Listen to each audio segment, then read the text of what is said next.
Welcome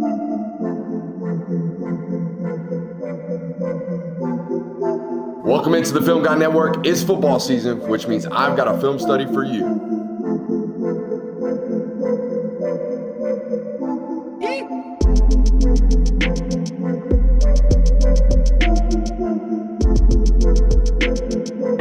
What's up? You really like that?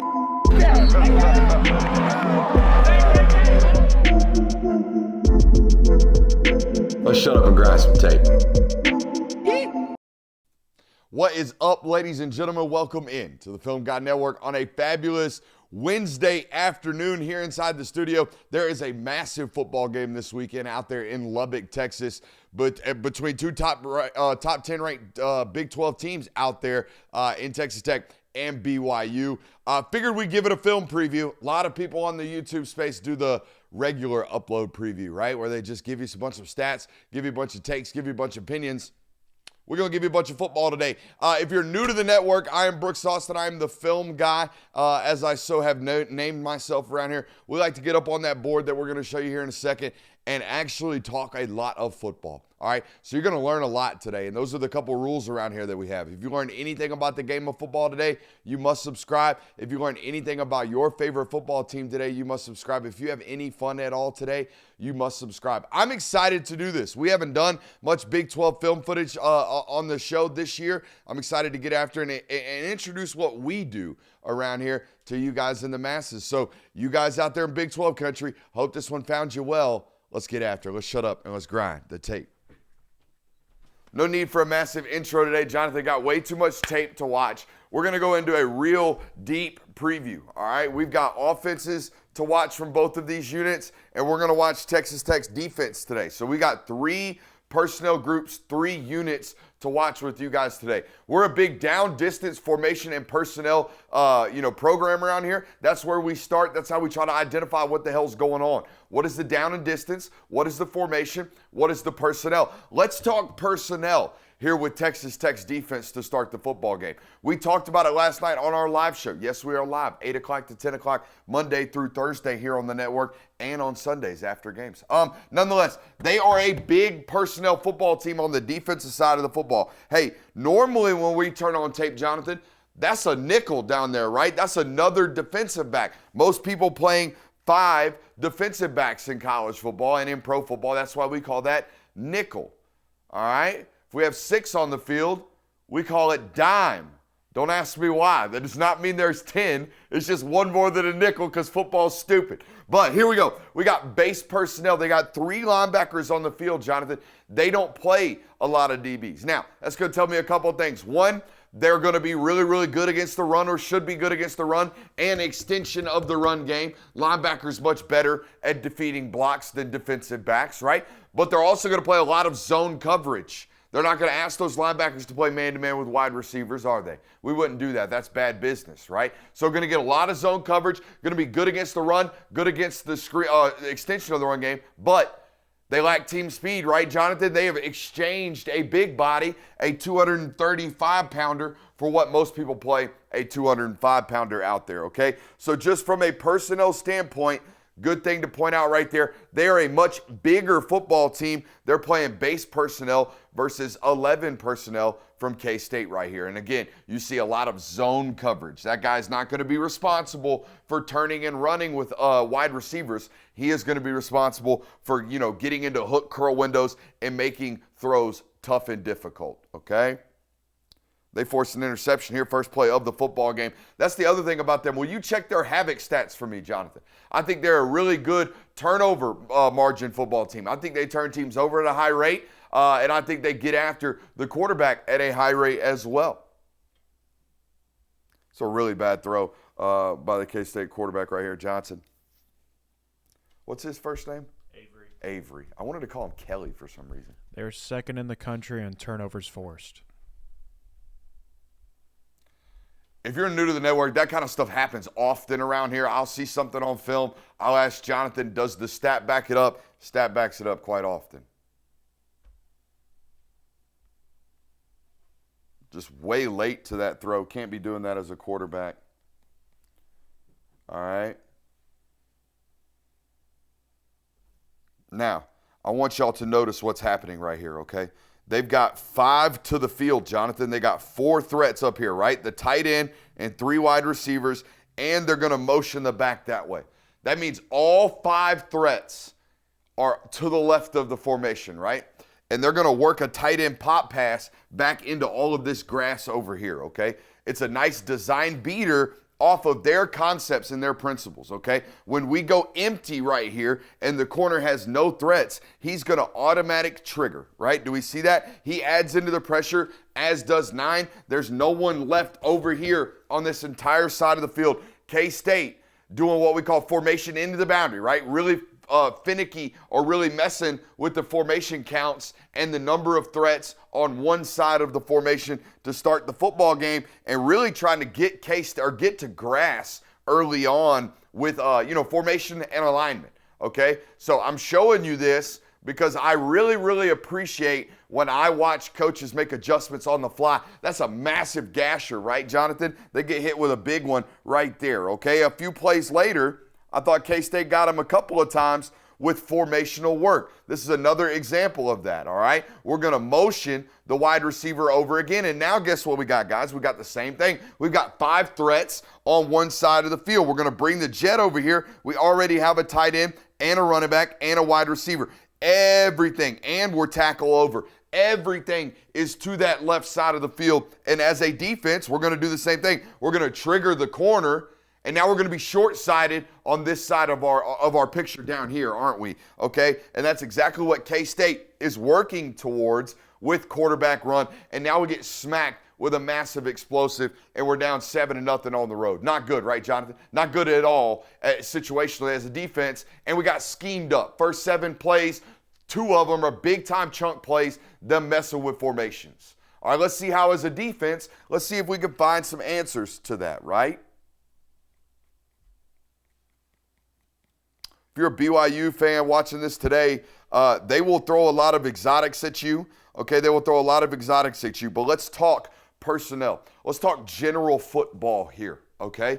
All right, Jonathan, that is an inside linebacker, number 13. I'm telling you, you don't got to look. I'm telling you. All right, 18, I looked him up on the roster. That's an outside line or an inside linebacker. All right, number 9, will you look him up for me? I forget his name. I think this is the kid that transferred from Georgia Tech. I think they paid him $1 million to rush the quarterback. All right, so if we come to this line of scrimmage and we see 1, 2, 3, 4, 5, 6 threats, and we only have 5 in protection, we should probably identify number 9. Romello Height, he is Romello from Georgia Height, Tech. he is the kid from Georgia Tech, okay? So they paid him a lot of money to come get after the quarterback. Now, Jonathan, we as an offensive line, we can only take 5 of these guys, all right? So if I'm going to call 5 of them, I'm going to call 1, 2, 3, and I'm definitely calling him, right? And maybe I take number 13 and let the quarterback play hot off the furthest man from the quarterback. Whatever it is, nonetheless, we better be counting that guy. You know what I mean?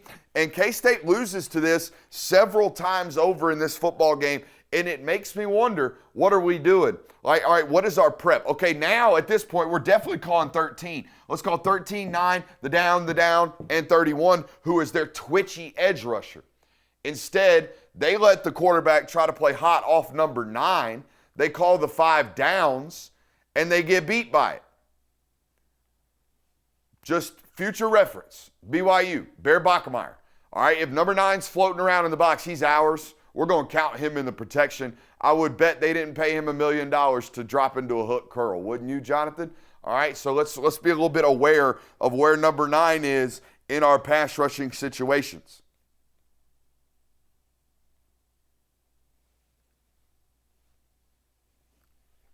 I do think their defensive line from Texas Tech is very up and down, in my opinion. Very up and down, all right? And you'll see what I'm talking about. I think they get corrected and cleaned up a lot of their problems by the fact that their linebackers are really good. Will you look up the ages of these 3 linebackers, 13, 18, 5, and 6 for me? Or number 10, I think it is. It's number 6, number 13, and number 10 are their 3 linebackers.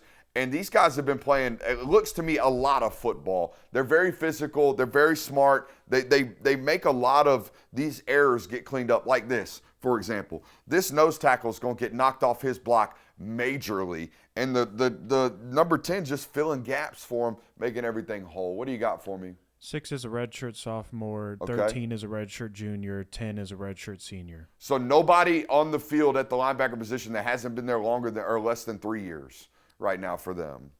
Well, they're all 3 transfers. Oh, wow. Where are they coming from?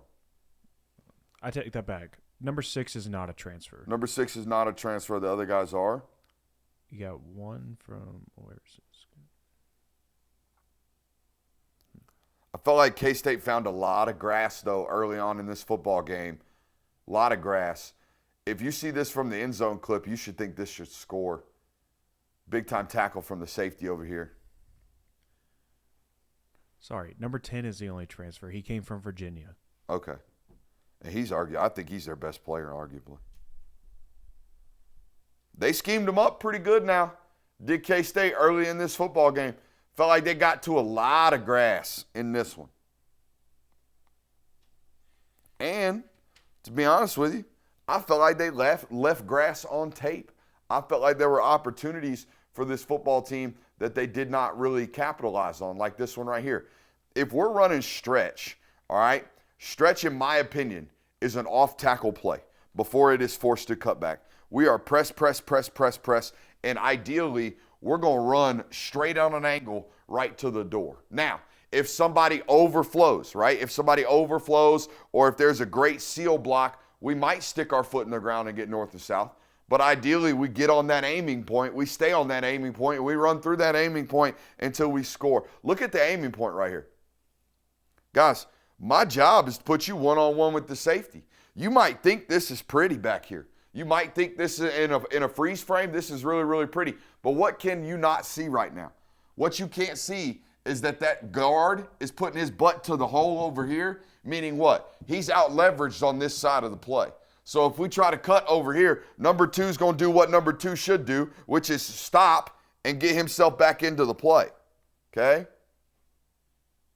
And now what looked like a massive crease is no more. So I think we're leaving a bunch of yardage out here on tape that could be occupied, okay? Just something I noticed. My job's to put you there, all right? Let's get to 7, step on his toes, snap him off, and then we can work back against the grain.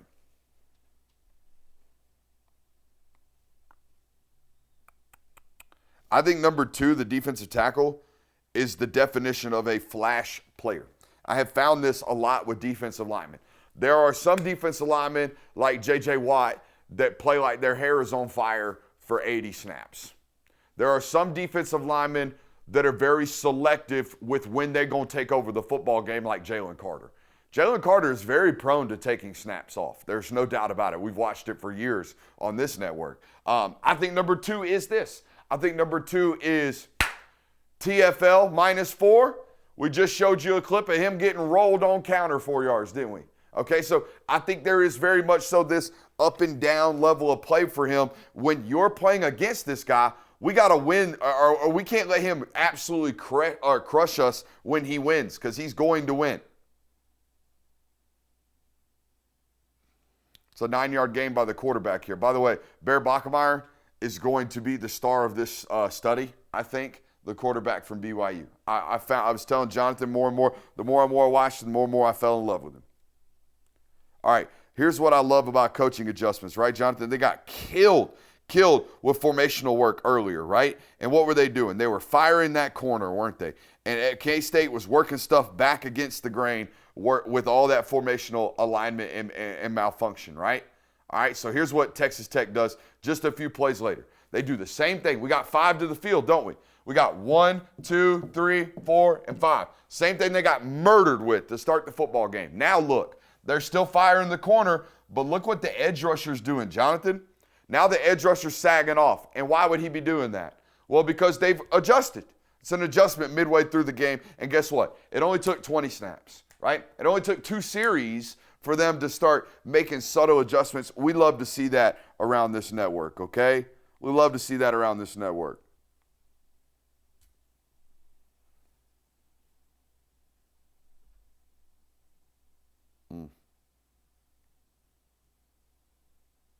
Look, I don't think this guy's – will you look up his height and weight on 31?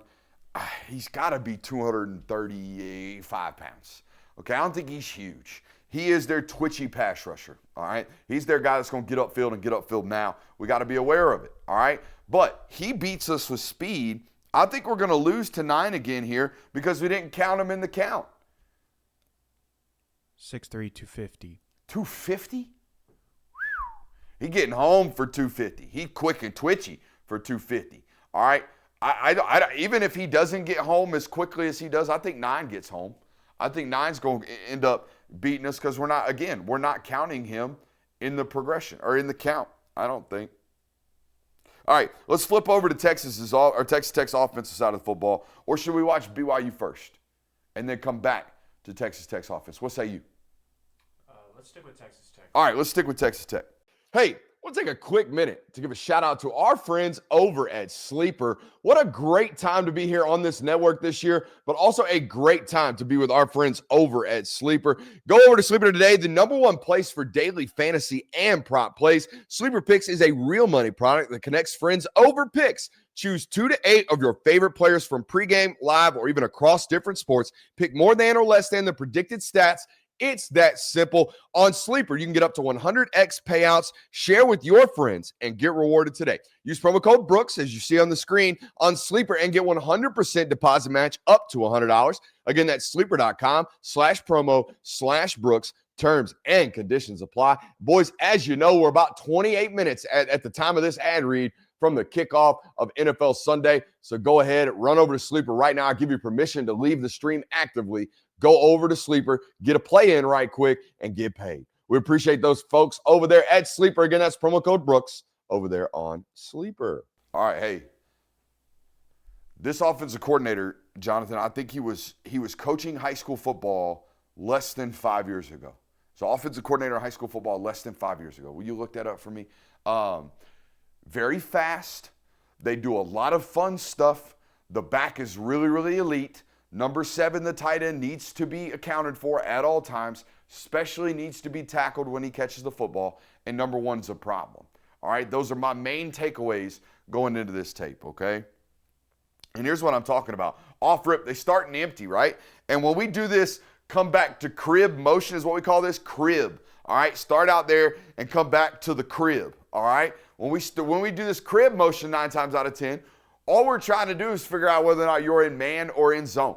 So as a defense, when we see this crib motion, this running back just kind of trotting back to his spot, man, we could be a little lackadaisical about it. We could just kind of, hop back into the formation like that. All right, and this is a first play of the game scripted to catch you sleeping. This is a fake crib motion. And then they're going to get right back into the running back screen out there in the flat. Did I have that right on his timeline?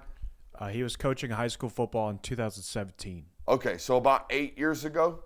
All right, so yeah, and then we climbed up through the ranks, and now coaching big time Texas high school football too out there, if my memory serves me. All right, now we're coaching big time Power 4, OC stuff. All right. Also needs to be aware, not that you guys as a fan base care, but if this were my offensive unit meeting room or defensive meeting room, we'd be letting our defensive linemen know, like, this is what's going to happen. All right, we got to be prepared to protect our knees this week.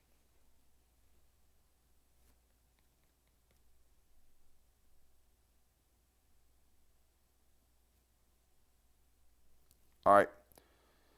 What are you seeing right here, Jonathan? Right as the camera turns on, what do you see?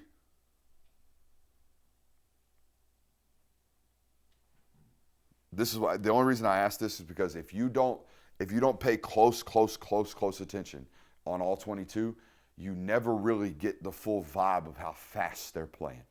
All right? So here are the keys that you have to look for. First and foremost, the ball being snapped when people are not set. Okay? So look at all this. Look at all this. Look at all these bodies that are still moving around and the ball's getting snapped. Okay? The other thing that is a dead freaking giveaway, the sticks. They're not even getting set. Look, put us in two, Jonathan. Look at the sticks up there running. All right? That's the guy trying to get the first down marker put into the ground in time. All right, guys, hey, they going to play real fast. They're going to try to take a lot of snaps on the offensive side of the football. And they're going to catch you in misalignments because of it, right? They're going to catch you in misalignments because of it. I think we're probably too far out of the box. We're probably rushing this mesh point right here as well. It's a great block by 7 and the left, whoever pulled right there. I think it's the left guard on counter. Now, I don't know if it was his left knee or his right knee. I'm talking about Morton, that is. All right. But we are an overstrider. There is no doubt about that. We are way, way, way, way, way overstriding right now. But boy, can we rip it. Watch this ball come out, especially from the wide. He be throwing seeds now.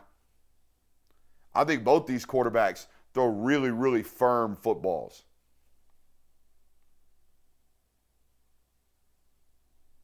There's number 1 right there. Again, I told you. 1 and 7 have already gotten touches within 5 plays of this football game. I think they're their best players on the outside.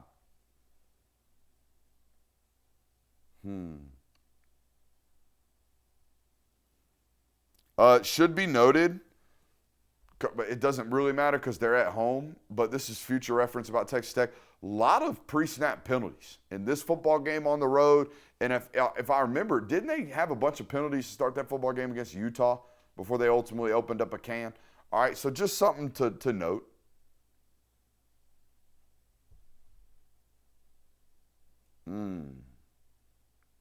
It's a hell of a play by the linebacker. All right, let's talk ball for a second, Jonathan. Okay, we got 4 down linemen, 2 linebackers. All right, let's go back to the wide and see if there's any other threats outside of the box. Okay, no, there are not. All right, that's outside of the box. That's outside of the box. We're trying to hit tight end or halfback screen right here down the middle of the field. Do we see that? Do we see the purpose of this play? We got the tight end leaking back in. We're trying to get all these guys kicked out and sealed and hit this right down the midline in the teeth of the defense. Now, let's talk some ball here for a second. Okay, the guy that picks this off is actually the linebacker that adds in. Okay? Now, number 72. If we really, really knew ball right now, we would know that that guy that is sagging off now is actually the person that I was releasing to block. Okay? We have an alley defender for whoever shows up there. You're supposed to be turned back around for that only lone defender. All right? And you're supposed to be locked on to the mic. We got the tight end, and we should have a winner. But all that being said, great individual play by number 45 right there. Insane from the K-State linebacker. But we're releasing this is the way I would teach this. We're releasing as offensive linemen 4 second-level defenders, right? So if a second-level defender arrives via an added pressure, right, he has added himself into the mix. Let's just stay there. Our responsibility ran to us. We don't need to run to where our responsibility we thought was going to be. If that makes sense. I think the next drive starts with a false start. Also, something to note, I don't know how BYU is going to feel about playing this football team, but what I noticed was that K-State had no fear about playing man-to-man coverage like they're doing right now, playing single high, and adding a lot of heat to the box, okay? Getting after a quarterback that, of course, had been struggling, right, for a couple of weeks with a knee injury, right? They had no bones about getting after this guy. And it's not so much we feel comfortable pressuring nowadays. When I see teams committing to pressuring like this, it's more of them telling me that they feel like they can cover you than they feel like they can get after you. Does that make sense? Because every defensive coordinator I ever talked to, every head coach I ever listened to, they're petrified of explosives because they feel like that is the biggest metric with regards to winning nowadays. How explosive are we? And how many explosives do we allow defensively? So they don't want to do this unless they feel like they can cover you like they felt like they could right there. Thought they might have gotten away with a PI as well. He's what we call a weight rocker, Jonathan. He rocks that weight in his drop. Look at him at the quarterback position. Really bouncing back before. See how he gets to that back foot and kind of almost like hops into it, boom, and then rocks that weight forward. Really trying to get that whippy action. The only thing I will say about him, and again, I don't want to get too critical of the mechanics, that front knee really does work back into him. I see a head nod over there from Jay Will. He's seen it year after year now in these studies. It leads to some inaccuracies, doesn't it? It not only leads to inaccuracies, it leads to like real funky mechanics. We end up kind of yanking onto that front side, all right? Kind of like we're doing right now, all right? But, again, don't want to get too nerdy with it because we don't know how much we're compensating, okay? Because we did suffer a lower body injury. It's a great ball, though. Put it right where you need to. We're going to kind of bounce around here with these guys offensively. Let's go to play 23, all right? Yeah, we can talk about this. Where's he going, Jonathan? Why is he flushing a pocket right here? Also, we're running mesh Z spot, right? Mesh Z spot. Everybody's running it. We got mesh. The Z is running a spot route. Get over the spot of the ball, all right? And if we just held in the pocket just a little bit, we got a winner right now on 3rd and 4.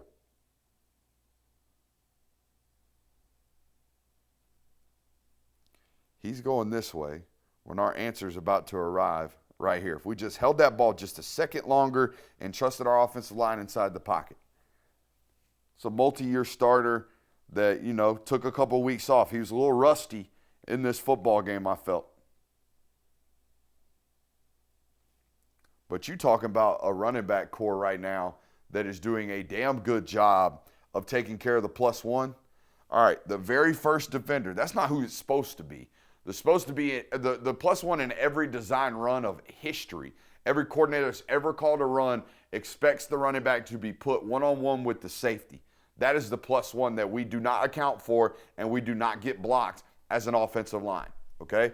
It's never supposed to be the nose tackle at the line of scrimmage, never. If that happens, we've gotten beaten off of a stunt or wrap. Something crazy has happened to us, which is exactly what's happened, right? The nose or the 3 tech goes all the way around and we wrap it's called a ton stunt. We tackle under the nose, okay? So the nose arrives at the line of scrimmage when we do not expect him. The running back does a great job sticking his foot in the ground, making that guy miss. And now we have a 7-yard gain that probably as the defensive coordinating staff, we think we earned the right to be a TFL.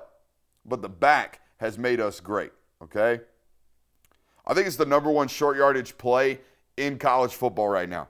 The tight end arrow. The tight end into the flat off of 12 personnel, okay? We give a real hard, heavy run fake. Almost every college football team against 12 personnel is putting 9 guys in the box in short yardage situations, meaning what? They're playing man-to-man out there on the edge, all right? And all we got to do is take that tight end, give a heavy run fake, and take the eyes of the front side safety, which is exactly what we do. That front side safety, in my opinion, is who is responsible for the H to flow all the way across the formation. You talking about an absolute SOB to tackle. This tight end in open field is a major, major problem, okay? Look how skinny this kid's ankles are. We found out last night this kid's like 6'2", 250.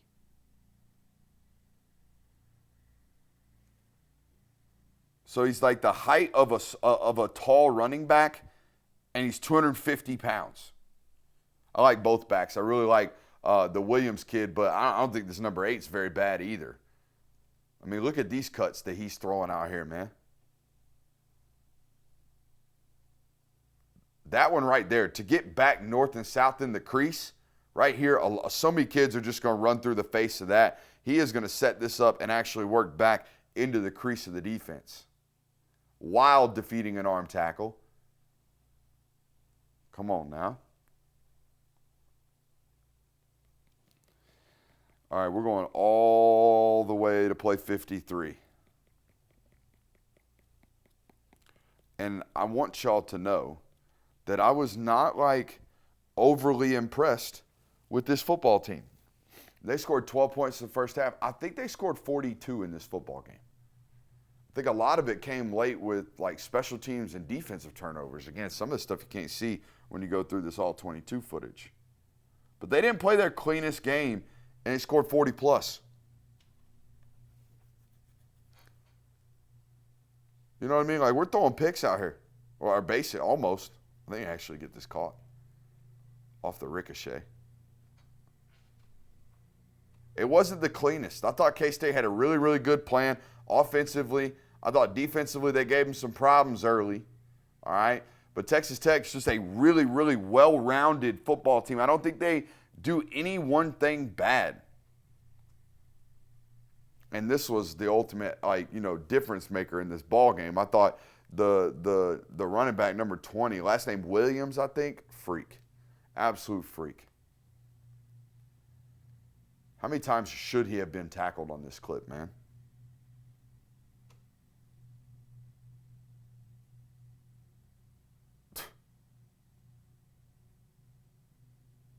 I thought 6 or 7 defenders had a chance here, including the backside defensive tackle right here. That's the first one. He's behind the line of scrimmage. One can't get him. All right, there's another arm tackle diving at the feet, can't get him. Now we got a corner turned around. He gets put on his back. All right, 3 bad angles right there from pursuit defenders. Another bad angle from another pursuit defender. And we've cribbed. He's their best back, man. And he is damn good. All right, the other thing you need to notice here. All right, let's go back to this play. All right, they pick up a first down right here on a short yardage run. They're right back on the rock. All right, right back on the rock. And what are they doing? All right, they're hunting an explosive. All right, we got a deep vertical game to number 1 down there. I think that's the Virgil kid. And again, look, sticks aren't even set over here. All right, calls aren't being made. Do you know what we have to resort to doing sometimes when you play this fast as a defense or as an offense? We just got to play man-to-man coverage. We don't have time. We don't have time to get in and say, hey, we're playing 7, we're playing 6. Hey, if they do this, do that. They lined up. They're snapping the football. Everybody just get in front of your man and play your man. Well, playing man-to-man football can lead to explosives like this when they trust their weapons, which right now they do. All right, they do. Here's the one thing I want to show you before we go look at this BYU offense that I love so much. First and foremost, let's go back to this. Number 7, guys. Number 7's a real problem. All right, number 7's going to catch the football 10 yards from the line of scrimmage on a scramble, Joe, right here. Byron Morton doing a really good job buying time. They were trying to run a bunch of spacing, right? You got a bunch of zone defenders right here trying to get hooked up. He, for some reason, does not like that. Turns it down, don't know why, now scrambles and finds the tight end. Now, here's when we start to be worried about this offense because this guy is a super freak.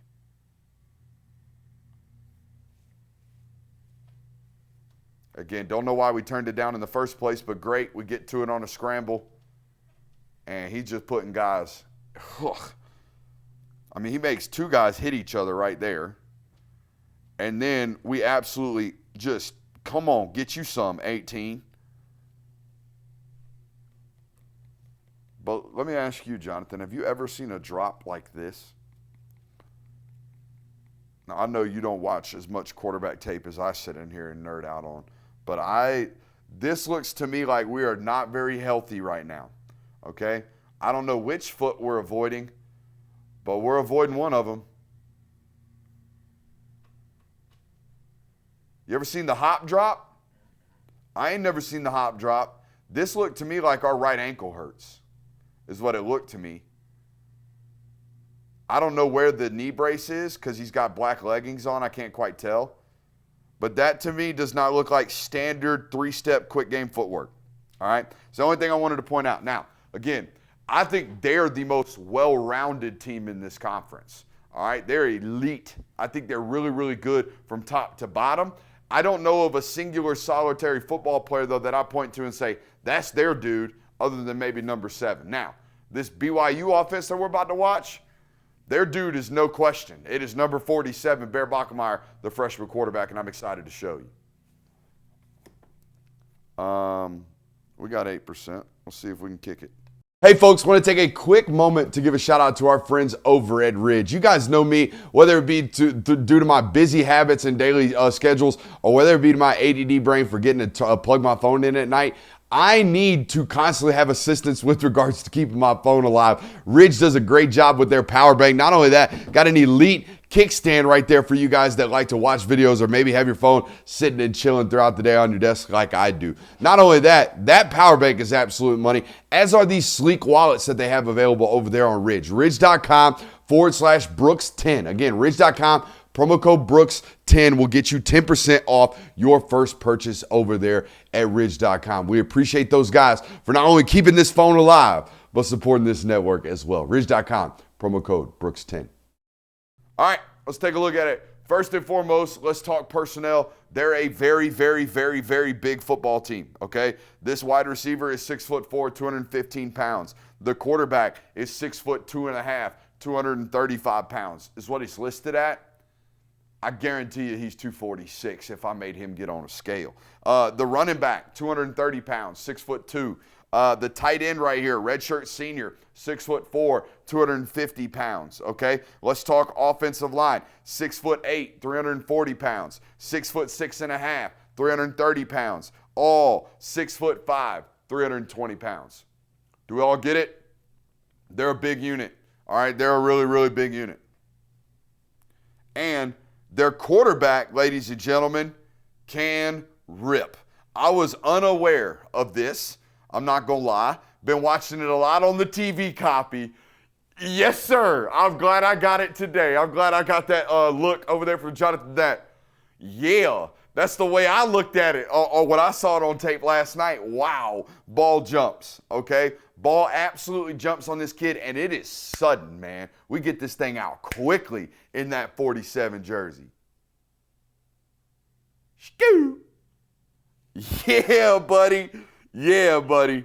Now, here's the other thing you'll notice about this kid. I don't give a damn about fundamentals. Ain't no such thing. All right? Ain't no such thing. I told Jonathan, and I wrote it down in the notes, this kid is one of, everybody's had one of these athletes. You ever grow up with an athlete that was like, just great at everything, you don't know why? It's just like you take him out on a golf course, he hits it 330 yards. You take him out to play ultimate frisbee, and all of a sudden he's flicking the frisbee all over the place. Take him out on football, and it's like, of course he's our quarterback. Of course he's our quarterback. This is this type of athlete because nothing that he really does, especially on the move, makes a whole lot of sense. And sometimes he's even falling all over himself. Wait till you see this from the back end. That number two is special. I don't know where they be finding these kids out in Utah, but they always have them, whether it's Puka or whether it's this kid. 6'4", 215, and he can run. But watch this from the tight, dude. We're falling all over ourselves. This ball's ducking left and right. But, dude, we put it on this kid's face mask. But it's so ugly. It doesn't matter, though. It doesn't matter. I mean, dude, we're falling all over ourselves over here. That ball is, it's ducking all over the place right on his face mask.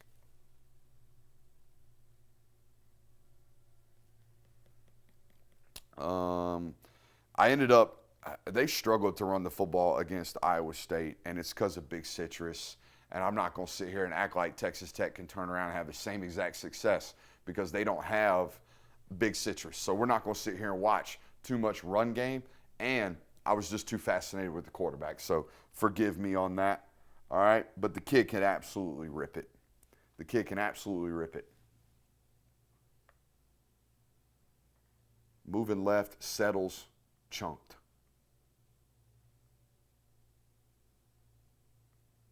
Love how he got to a nice firm base and absolutely ripped a seed right here. So 3rd and 4. Look how thick those legs are. I mean, like I said, he can't be playing but under 246 pounds. There's just no way. This was the clip that made me realize, okay, yeah, I bet this dude was a random hooper. I bet this dude can play golf. I bet this dude can freaking ride a wakeboard. And we found out he was a 3-year letterman as a true freshman, and then was like, I'm only playing baseball. Is that what we found out from his high school, or only playing football? Is that what we found out from his high school career? This was the play, because when I see athletes pick up random fumbles like this, like, yeah, ball spits out, and we just pick it up, willy-nilly, All right, now, you could say lucky bounce. But I don't know if that person saying lucky bounce, hating on it, or hating on this type of analysis, has ever been around one of these athletes. Because I've been around 7 or 8 of them. And you think they're lucky, but in reality, they just read bounces and read hops at a much different rate than you. You didn't play baseball growing up, Jonathan, but you did? So did you ever play with one of these fielders that was like, man, if I did that, I'd take a bad hop right off the chin. And he's just out here doing one of those. That's how Bear Bachmeyer plays sports.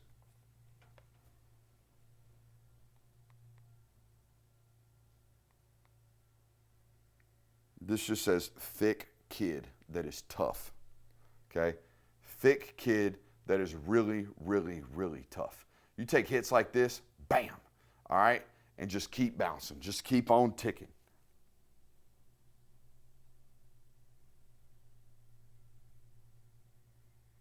You know who he runs like, Jonathan? He runs a lot like, in my opinion, as a scrambler and as a design quarterback run guy, he reminds me a ton of Baker Mayfield. A ton. That like short, choppy steps, not really, really fast, but kind of quick. Oh, a linebacker wants to hit me, I'll hit him too. You know what I mean? That kind of thing. But can absolutely rip it just like Baker. A lot of horsepower on this kid. I mean, it's a 3rd and a zip code. It's 3rd and 10 right now against 3 high. Okay, they're bailing. 3 high safeties. Now, we have a number 2 wide receiver running a dig right here in the middle of the window. Okay, it will eventually open. It's actually a crosser route. A bender. It will eventually open, but we got to hold the football long enough to get this thing ripped. And we got to rip it firm. We got to rip it firm into this zone coverage.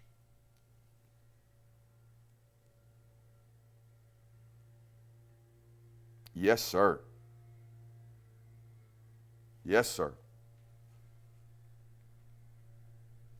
I do think he is still, pretty young. This is the only young person mistake I think I saw him make on this film that I studied. Okay? Probably shouldn't do this. We're going to get our guy killed. Okay? We got to have eyes in front, right? It's over there on the board. Got to have eyes in front of where that ball's going. Guess who murdered him? You already knew it was Big Citrus. You shouldn't be able to legally drop a 335-pounder. I'm sorry. That just shouldn't be allowed. Shouldn't be allowed. Good on you, though, Citrus.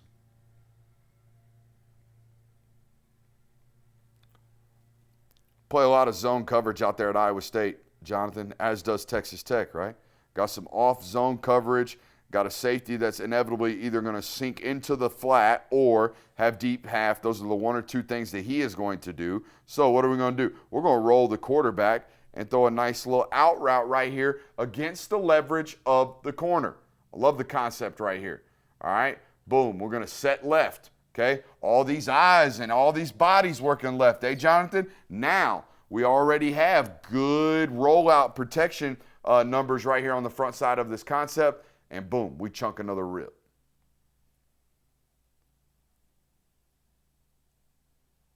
It's a 3rd and 4 that they make look like a pitch and catch, ended up getting 10 or 12 yards off of. No wasted movement in his throwing motion, Jonathan. He's really, really, really firm. All right, this is a big rip from a dirty pocket, man. This pocket is not very clean. We stand in there. We rip that thing firm. Look at that. Again, very similar concept. We got off-zone coverage from this corner over here. We're going to attack his leverage. Go step on his toes, break it out towards the sideline. Now, we got to have good long protection here on this route that's running, 18 back down to 12. Or 15 back down to 12. Oh, shit, that's a big boy curl. That's a 20-yard route, Jonathan. He's running that from the 40 up to the 20, back down to 18. That is an NFL route. This is a pro-style offense that we are watching right now, boys and girls. Don't mean to gender. See what I mean by the suddenness? I don't think if we have any wasted movement in our throwing motion right there, I mean, how quickly did we get to the top of that shit, man? If we have any wasted motion right there, any wasted movement, we're getting our arm hit, aren't we? Probably getting that ball tipped at the line of scrimmage, but nope, that ball gets out quickly. This is what I'm talking about with that Baker Mayfieldness. This is the ugliest, lackest, twitchy 8-yard run you'll ever see in your life. But it's an 8-yard run. 8-yard runs cripple defensive coordinators, man. Because now guess what they fitting to do? They fitting to hunt in any other situation, but the ball's on the 14, so we probably don't. Down distance formation personnel, right, Jonathan? Down distance formation personnel. What do we see? We're in 2 minute, right? We're in 2 minute. We're in a no huddle, hurry up situation, right? We take a massive lick right here, scrambling, playing hot, going to pick up a first down. Take a massive lick. We do not feel very good. What do we do immediately? We're limping right now. But we immediately get up and give the ball to the referee. As a true freshman, again, hey, I love seeing alert awareness as an athlete, right? Knowing where we're at, what we got going on, all that good stuff. That's important. Because you know why? In a couple of plays, Jonathan, you know what we're going to do? We're going to score. And you know why we're going to score? Because we're sudden. We're a really, really sudden athlete. I can't believe Iowa State gave it up like this, man. I really can't. It was crazy. It's a 3rd and long, I think, in the red zone. 2nd and 12 in the red zone, 2 minute, and we're about to bust a coverage. About to let 11 run naked in the back end of the end zone.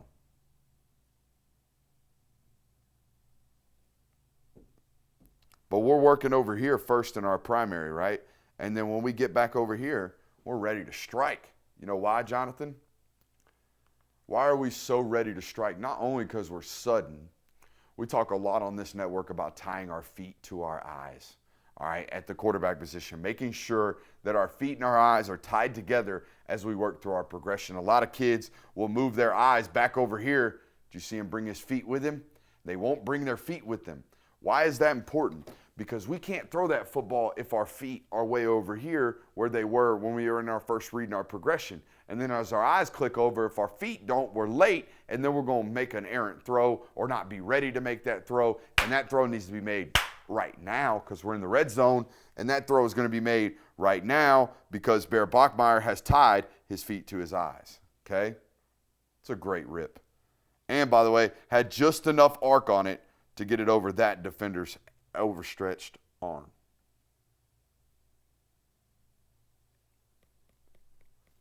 I want 2 plays before we end it because we got to be close to pushing up on 50 minutes by now.